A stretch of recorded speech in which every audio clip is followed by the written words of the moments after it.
Cricket Kenya, I'll just say that let's try and put our house in order. I know things are not working out. We've had issues of mismanagement, but let's try and give hope to our cricketers. I know we cannot do anything without money, but we've spent a lot of time talking about these issues, and the game is moving. The game is moving. There's no shortcut about it. We've seen the likes of things that we used to compete with, likes of Ireland, Scotland, Netherlands, are miles away from us. And then we started now talking about countries like Italy. We started talking about countries like Kuwait, countries like Qatar.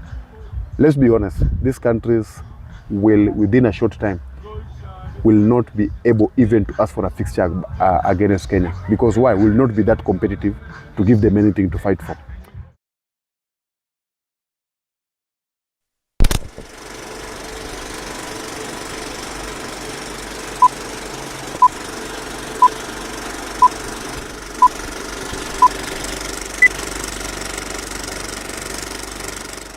Okay, ladies and gentlemen, I welcome you all to Square Cut Show. My name is Alpha, the Square Cut Man, live on your #1 YouTube channel.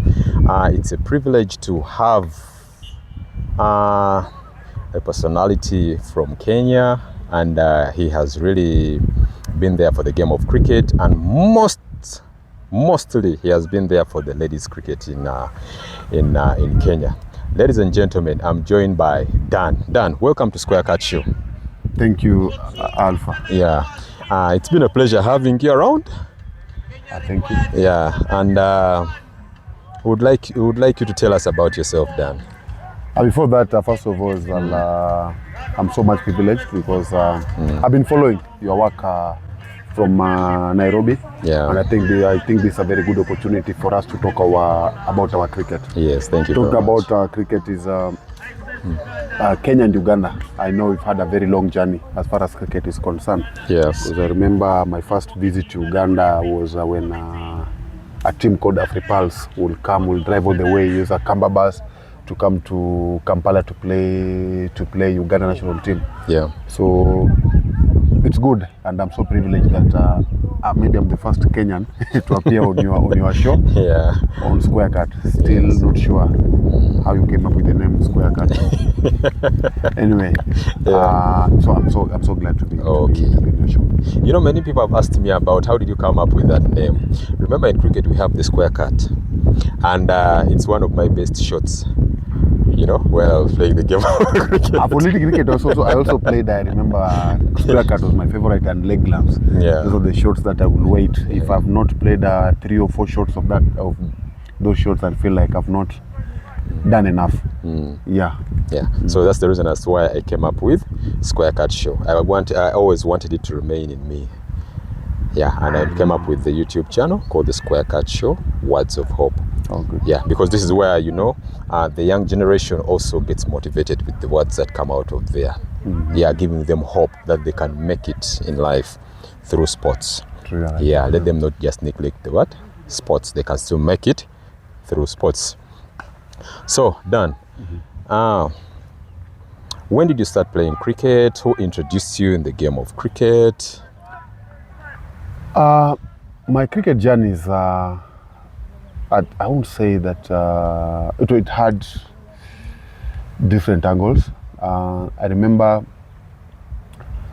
some time in 1997, 1996, 97, Kenya had just played in between there. I remember Kenya played their World Cup in 96, their first World Cup beating West Indies in India in 1996. And on this particular day, I was months after that performance, I was at home, and when I was outside the gate, there was a garage that used to repair cars. Yeah. And while standing there, I saw a well-dressed figure had brought his car to be repaired, only to realize that was Steve Tikolo. Wow. Yeah, so I went and I just, because I remember one of the mechanics, the one told me, remember that guy, that is Steve Tikolo. So I went and said hi to him because the name was still in our mind after that performance in the 96 World Cup. Yeah. So we started talking, and I remember he asked me what school do you school. I told him, yeah, I school at Isili High School. He told me, but there's cricket at Isili. Yeah, why don't you join the cricket? Why don't you start playing with them cricket? Yeah. And from there, that's how my cricket journey started. I went to the school. I got, we had people that were playing cricket then. The likes of Coach David Asiji Alolo was playing in, was in that school. Jimmy Kamande was in that school. And there are some guys also that were playing cricket, but maybe their names were never heard later. So that's how I joined the school team. I started playing cricket. And when they left, there was a gap of players that could build the team. And that slowly I was given the opportunity. To start playing the game. Yeah. To get in the school team. Yeah. And from there, that's how I've been in cricket up to now. Wow. Wow. And then your journey to joining the national team, to joining the club cricket, how was your journey? Okay, I didn't play a lot of club cricket. I could see a lot of people in Kenya have played for different clubs. But for me, what I did, as I could, when I was in school, a year or 2 years after I started playing cricket, I was so passionate. I want to play cricket. I want to do so. I want to be like, to play for the national. I want to play top cricket. I want to be like Tikolo. I could see your Dumbes. I could see the Sujis. You really want to, at least to play to the level they were playing on. Yes. So I could go, leave school, walk all the way to a different cricket clubs, and one of the clubs was a Premier Academy, and I could go there, do some bowling.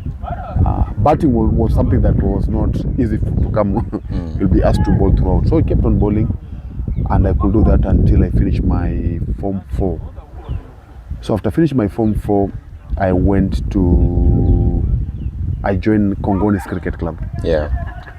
When I joined Kongonis Cricket Club, that's where I started now playing club cricket. Yeah. So I did club cricket until 2017, 2016. That's why I stopped playing club cricket. I played for a year or two for Impala Club, and ever since 2017, 2019, I've never played any. I stopped playing cricket. Yeah. Okay. All right. So, and then because what I remember is you went into coaching.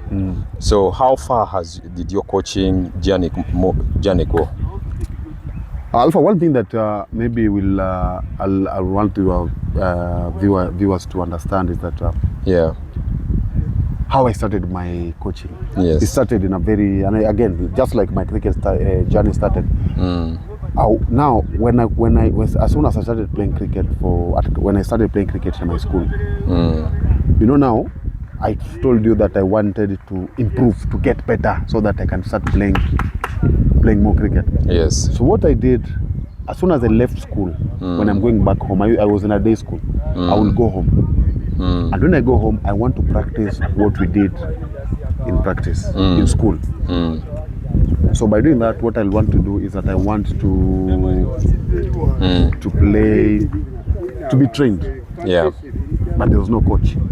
So I'll go there.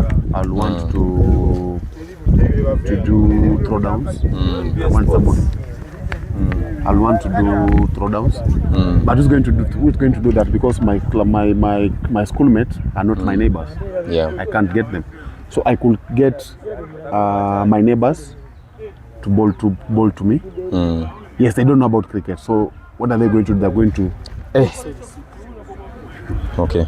What are they going to do? They are going to start. They're going to be chucking.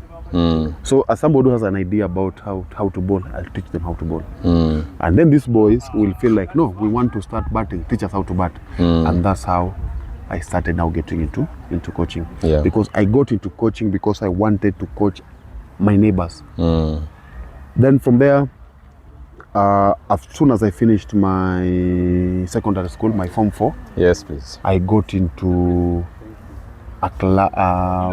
I could go in schools. Because those kids, they were still young and they were in primary schools. I could go with them in schools, in their respective schools. And in their schools, others will join in. And from there, that's how I got into coaching schools. I remember I started with one school called Heshima Primary. Then I moved to Kimathi Primary, I moved to Dr. Livingston Primary. And I just loved being around coaching them. I remember I could go to that school around, to one school at 8. By 9, I've started a session with them. Then at 11, I'm running to another school. At 2, I'm going to another school. So I could handle about 4 or 5 schools in a day. Wow. And that's how my love for coaching and my journey for coaching started. And it got to a level where it got until by the time I stopped coaching. And you had all that energy to handle 4 schools in one day. You moved to the other school, the other school, the other school. I remember even there's a day, I remember even sometimes I had to get a bicycle.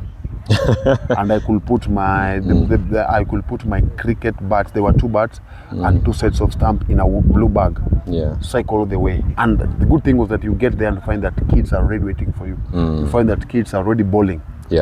As you come, I remember I was like a hero when I get to that school. Kids will leave their classes. The teacher could tell them, wait for Coach Dan to come. As soon as they see me at the gate, they'll run, carry my stuff. Wow. By the time you realize they've already started the game. And I'm talking about a class of about 40 to 50 kids, really passionate about their cricket. So briefly, that's how I got into coaching. Wow.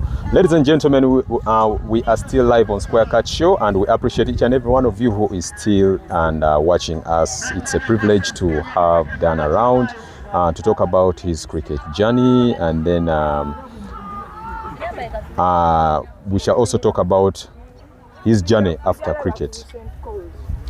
So, Daniel, we have talked about your journey of coaching and then now. So when did you stop coaching and what did you venture in after?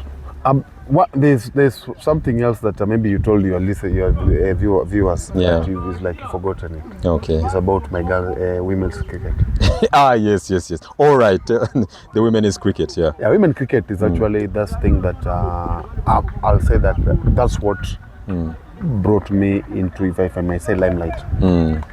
Because I handled girls. I was in girls cricket for over 17 years. Wow. And how I started that journey was again by coincidence. Now, when I was coaching those kids in primary school, there was women cricket program was started, and they identified a number of girls to go and train. And they were training at a place called MOW, Minister of Works Sports Ground in South Sea. So in the schools that I was working with, they picked about 6 or 7 girls. They went there, and when they were there, I was handling the remaining boys and girls that had not been selected. So we could do the training with the boys and girls back in the schools until 3, and we disperse. I head home, but for those 3 or 4 days, I could not get a report on what was happening with the other 6 girls that had been selected. There was no feedback. So one day they came early when the other group was training back in their school. So I asked them, how was the training? They were like, coach, we are not enjoying. I wish we don't want to go tomorrow. We want to stay here. I told them, why? There are too many girls and there's only one coach. So we are not getting that opportunity. So I told them, okay, rather than you not going, maybe tomorrow I can accompany you. Yes. So the following day I accompanied them, and the coach who was supposed to coach them came late. The coach wasn't there. So the ladies who are running the program were like, coach, why did you start a session with them? I started that session with them, and it went from 9 all the way to 12. So the session ended, we went back to our training in the school. So the girls felt like actually we did something. They asked me again, can you go with us tomorrow? Again, the coach didn't came. The coach that day, the coach didn't come. Wow. So the ladies who were running the program were like, please be coming every day. And that's how I got into girls cricket. Into girls cricket. I got into girls cricket, and a year later, Uganda girls made their first national matches against Uganda. That it was being held at a ground called Shirikuchi Leva at Nairobi West. Yeah. Again, the coach, there was issue about his availability. I took the team to start handling the team now. So I could prepare their warm-up session, all those kind of things. And slowly, I just developed passion for girls cricket ever since. Now we started organizing camps for them. We started organizing training programs for them. Then tours came up. First international tournament was held in Tanzania, where now we met Kenya, Uganda, Tanzania. We went to the Kamba. I remember Diana mentioning that in one of the interviews. Yes. I remember that trip. I was the assistant coach. That was 2001. 2001. Yes. I was the assistant coach staying at Salvation Army ground. Yes. And I remember one match as Kenya was playing Uganda. Uganda scored 112. Kenya bowled 98 extras. Top scorer scored 5 runs. Was that a record?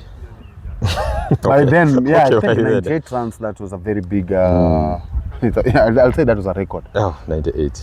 Ah, God. Okay, by that time, oh, God. Okay. So it was a journey that was a good one. That tournament was a start. Then we kept on playing a lot of tournaments for the girls, that was in 2001 when I got involved. In 2012, I became a head coach of the girls team. Apart from just being the head coach, I started doing programs, going to schools and coaching girls, getting those girls to play cricket, bring them into the national team setup. Yeah. They could play, start leagues for them. I did that for years until 2012. That was in Tanzania, December 2012. I just felt I've lost the passion. I lost the passion because a lot of things. You've had those girls for years. Others you feel like there's nothing, you're not giving them something new. Yes. Some girls feel like you're not offering us something different from what you have been doing, we're used to you. And I felt like, no, I can't be part of this. And after their last match in the tournament, it was World Cup qualifiers in 2012 in Tanzania. I just got in the dressing room. I had not mentioned to anybody. I got in the dressing room and told the girls, I think I've had enough. Yeah. I've been with you for the last 12 years. I think there's nothing else I can give you. And that's how I stopped handling the girls cricket. But when I came back, there's a crop of girls that are young girls aged between 12 and 15 that I was working with. I started working with them. And that is the group that had somebody like Quinta, Daisy. So I came and I started working with them for 2 years, 3 years. And after that, I just said no more to cricket. But remember some of the girls that I worked with that I started working with when I started working with the girls program, there are people like Sarah Bakita, who is now coaching Nigeria. Somebody like Marcel Nadiambo, Yvonne Mashedi, Ruth Mihaki, Maggie, Maliun. So it's a group of girls that I'm happy that I worked with them for some time. So when I left, as I said, I joined the girls, the junior team. But after 2-3 years, I said no more to girls cricket. Yeah. Wow. And just to answer your question, you had asked after that what I ventured in. Yeah, what you ventured in. I got into, I would say private, but I got employed elsewhere just to do with a bit of cricket. Yeah. And when I got into cricket again, avenues opened and I started doing other sports. Yes. And I'm doing that until now. But cricket-wise, I'm still involved in cricket. I'm an umpire. Wow. I'm umpiring our local league in Nairobi, NPCA league. I'm also involved in commentary. I'm doing a lot of commentary, cricket commentary. As we speak, there's a tournament happening back in Nairobi, night cricket. I'm part of the commentary panel. And also, I'm partly doing what you're doing. I have a YouTube channel that we talk about matters to do with Kenyan cricket. Good, great. I'll be sincere. It's not as vibrant as yours because you try to do a lot of things the day you're supposed to have an interview, you're supposed to be umpiring. The day you're supposed to be having an interview with somebody, you are doing something for your private job you're doing, private job you're doing. So, but I'm involved. And also I used to do a lot of writing for cricket stuff. I could do a lot of writing. So yeah, so briefly, that's what I'm doing at the moment. Wow, yeah. That is good. That is interesting. You know, it's always good to see someone coming out from like the sports you are doing, and then you venture into something and still related to cricket. At least you are not lost from the game of cricket. I'm not lost. Yeah. If you tell me if you ask me what is happening in Kenyan cricket, I'll tell you. Okay. I'm so much involved in Kenyan cricket. It's only that I'm not going to stand out and start being vocal. Yeah. But I know what is happening in Kenyan cricket. Yeah. I know who is leading the league now. Yeah, okay. And today I can tell you which team is playing which, because I know I can tell you the form of the players that are just behind us. Because I'm involved in the game. The only thing that I'm not doing at the moment, as far as cricket is concerned, I'm not coaching full time. What I was doing. But if you ask me which tournament is happening, I'll tell you. If you ask me the form of a certain player, why is he not playing? Why has he been picked? I'm doing that. The only thing that I'm not going to give you a day-to-day happening is girls cricket. That one, I'm sorry to say, due to various reasons, I'll be honest, due to various reasons, I just felt that as after leaving girls cricket, I felt like things didn't go. You know, when I was doing girls cricket, I had a dream. And one of my dream was to see girls filling stadiums. Girls cricket, you could see, I really wanted to see when you have cricket match for girls, you see girls coming to support their own girls, men coming to support girls, their parents. I wanted to leave a legacy whereby we are going to have girls fighting for places. Why fighting for places? Because of your statistics. Not fighting for places because I'm so and so's friend, because I'm being favored by ABCD. So when I left that, those are the things that were happening. You find that girls were being selected in the team not on merit. Girls were selected on team not because of their performance. They are being selected because you are so and so's friend. You're being selected because you could, so and so likes you. And also there was no energy, and so I felt like I don't want to be part of this kind of setup. So to me, anything to do with Kenyan girls cricket, I try to give it a distance. I give it a distance. If the girls come to me say privately, I'll encourage them. We'll have a chat on how to improve. But that whole thing about Kenyan cricket, I try as much as I can to avoid it. Yeah. Wow. Ladies and gentlemen, we are still live on Square Cut Show with Dan. I've known Dan for a very long time, for more than like 25 years now. So we are like brothers. It's long. Yeah, it's been long. So Daniel, now we want to talk about briefly what's your take or what's your say on the current structure with the Kenyan national team? That's a tough one to discuss, but it's something that we should not hide from the fact that things are not well. It's disappointing to say that we are struggling even to raise a team. We are struggling even to be competitive. We are here in Uganda playing this tournament. We are here to play this tournament, but A question that has been asked is that are these the best players that we've got? Yeah, those are the best players we've got. I won't say that maybe 2 or 3 that are out of the team due to various reasons. Yeah. But those are the players that we've got. We've got these players due to various reasons, and one of the reasons I think we don't have the right people at Cricket Kenya. We don't have, meaning by saying right people who actually know what they're supposed to do. Yeah, because I was about to ask you, what do you mean by the right people? People who don't know what they're supposed to do. We've had wrangles, people really fighting to get slots in the national team. People really burn midnight oil to be on the board of Cricket Kenya. But when you get that opportunity, what idea are you bringing? For the last 1 month, the last 2-3 months, our cricket has been dominated by issues to do with mismanagement of funds. Why do you get to that level? Now, it's very sad that people that we trusted, especially, we've got that board, we've got former national team players sitting on that board, people that we thought maybe should help us improve our cricket. We are not seeing that, so we are spending a lot of time talking of things that cannot improve our game. But I don't regret that. That's something that we chose, and we have to live with that. Yeah. But it's very disappointing.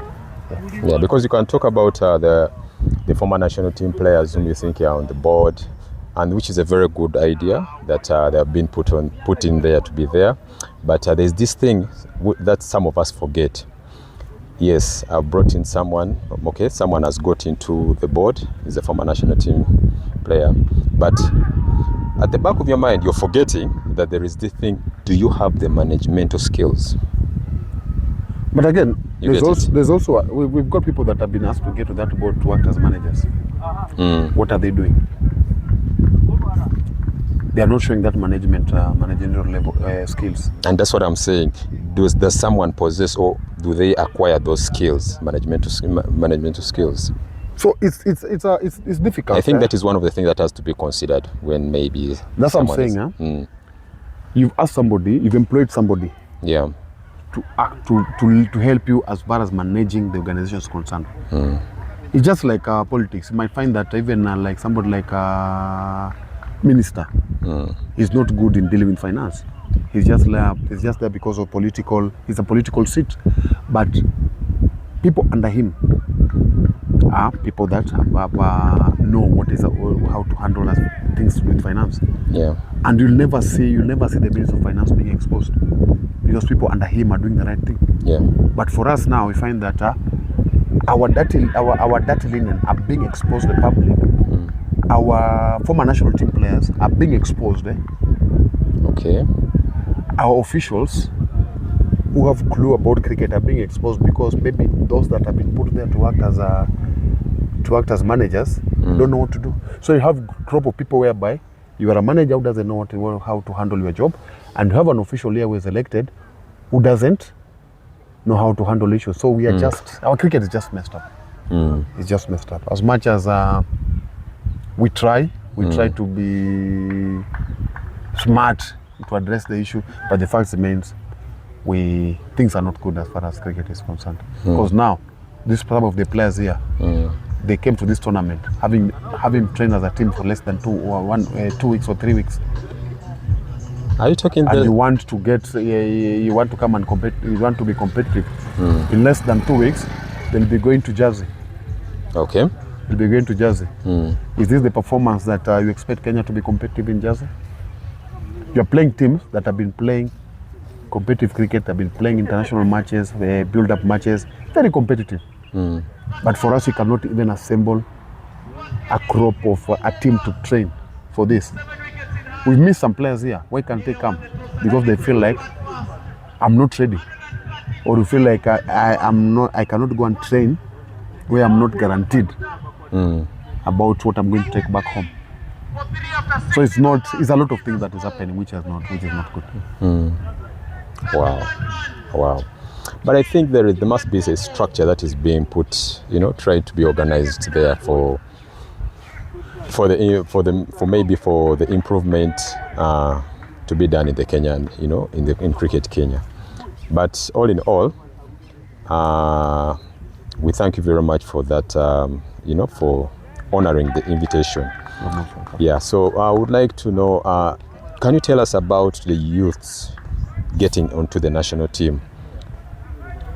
Can you talk about that, about the youths, the young generation joining the national team? How is it done? What does it take? And do you see it as something that is being done by cricket of late, or the young boys end in the under-19s and then from there you don't see them anywhere, How can they be helped to join the team? I remember days when I was involved in coaching. We used to have coaches going to schools and coaching kids, and after coaching those kids, you expect that they'll be accommodated to clubs.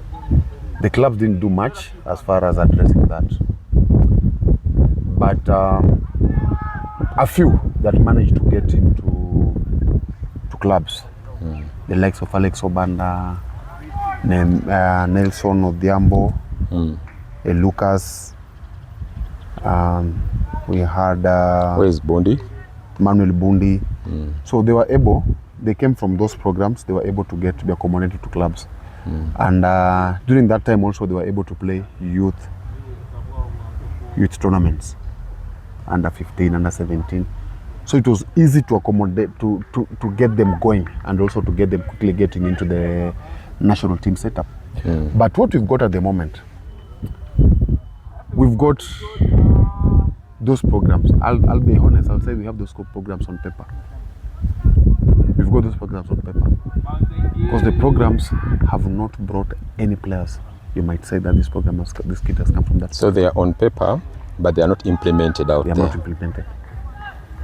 Because if you have a program for 4 years, 5 years, and has not produced any player, and that's the intention of that program, to produce a player, it has not done that.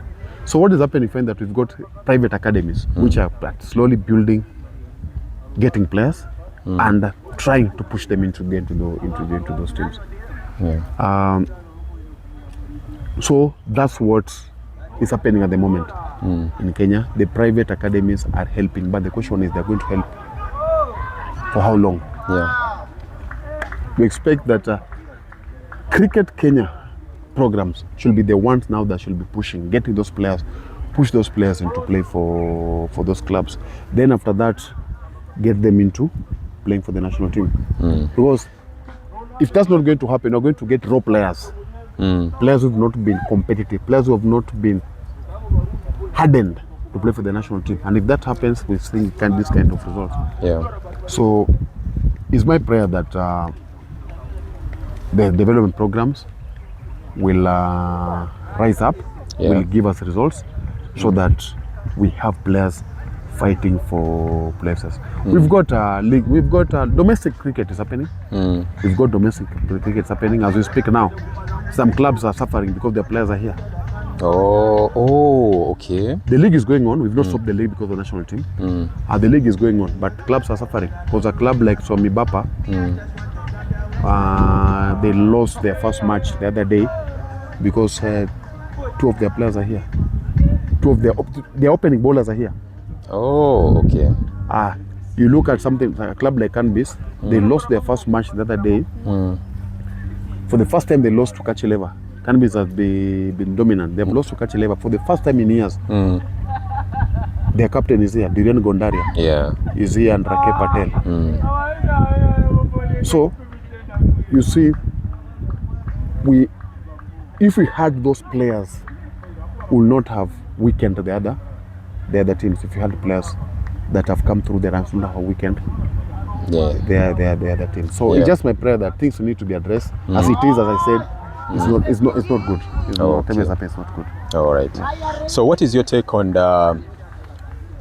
what advice do you have for the youth who are really into the game of cricket, and what can you talk about or say about drug abuse, using drugs? because it's too much now. People are getting involved. The young generation is getting involved in using the drugs. They think maybe using drugs can make them get onto the national team and also floss around. They should, that's a very serious issue. I'm just fortunate enough that maybe Kenya, it has not hit as much, but I've seen other countries, players have decided to look for a shortcut. But with this cricket, there's no shortcut. There's no shortcut. If you've not trained, if you've not worked hard, then there's no shortcut. We've seen tournaments like IPL. If you read and understand, if you go back and try and understand how this player has managed to get here, it's a lot of hard work. Yeah. Coaches are being interviewed. Coaches telling you that this boy, I saw him playing in the street. I took him and here he is. The coach didn't do miracle. He just went and started training the boy. So if people are thinking that maybe going that way is the best way, I think they'll be lying. And the better the earlier they realize that this is the way to go, the better. Otherwise, they'll be wasting themselves. And it's just unfortunate that again, drugs now is being used to help them maybe improve on their performance. But we've got the others that are using drugs for different things. And I think cricket will have been used to help them get away from drugs. But now they're using it to keep them into cricket. So it's a society that, and that's why the coaches now should come in. Coaches should be addressing those issues. By the time the player now decides to use drugs or to use any supplement to improve his game, then I think the coach is not doing his role. So that's why the coach should come. A coach should be like, apart from just getting you on that pitch, telling you now, let's run, let's have these catches, pad up, get a ball, take your run up. A coach should be able to know, my friend, what are you doing to improve your game apart from this? Coach should be there to guide the players. So if it has reached a situation where by now the kids are doing whatever they are doing, then you should now start asking the coach, what role are you doing? Yes. Okay. So what are your last remarks to the viewers out there and to mostly CK? To Cricket Kenya, I'll just say that let's try and put our house in order. I know things are not working out. We've had issues of mismanagement, but let's try and give hope to our cricketers. I know we cannot do anything without money, but we've spent a lot of time talking about these issues, and the game is moving.